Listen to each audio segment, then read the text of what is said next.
Crore crore million dollar খরচ করে এলেন ওই বেঈমানদেরকে সহযোগিতা করে, যেই বেঈমান দিনের পর দিন ফিলিস্তিনের গাজায় আগুন লাগাইছিল, রব বলেন আমি একদিনের জন্য সুযোগ, একদিনে তোদের একটা স্টেট পুরা চালায় দিলাম। যা, পৃথিবীর সবচেয়ে বড় অসভ্যতা, পৃথিবীর সবচেয়ে বড় নষ্টামি, পৃথিবীর সবচেয়ে বেশি যৌনতা, নোংরামি, অশ্লীলতার জন্য খ্যাত যে লস অ্যাঞ্জেলস, হলিউড, পৃথিবীর সবচেয়ে বেশি উলঙ্গপনা, বেহায়াপনা, যেখানে আল্লাহর গজব লাগছে, সেখানে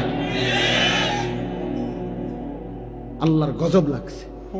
মালিক বলছে দা, দিলাম আগুন লাগাই, এবার নিবা, এবার নিবা। শোনেন নাই এটা?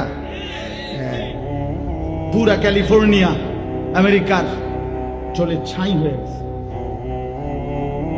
ছাই হয়ে গেছে। হাজার হাজার কোটি কোটি মিলিয়ন ডলারের মালিক আজকে রাস্তার ফকির কুকুরের মতো দৌড়াইতেছে। মালিক ছাড় দেয়, ছেড়ে দেয় না। মালিক ছাড় দেয়। আমরা ওই 8ই ডিসেম্বর সিরিয়ায় যখন বাশার আল আসাদের মতো জালেম যখন পলাইছে, তখনও পত্রিকায় খবর আসছিল, একটা খবর আমরাও দেখছিলাম আগে। এটা সিরিয়ার এক মাসুম বাচ্চা, ওই জালেম 5 লক্ষ মুসলমান হত্যা করছে। 5 লাখ। এক ছোট্ট মাসুম মেয়ে বুলেটের আঘাতে যখন ঝাঁঝরা হয়ে গেছিল, রক্তাক্ত অবস্থায় মৃত্যুর মুহূর্তে, এই সিরিয়ার এক মাসুম মেয়ে বলছিল আমি চলে যাচ্ছি, আমি আল্লাহকে গিয়ে বলবো।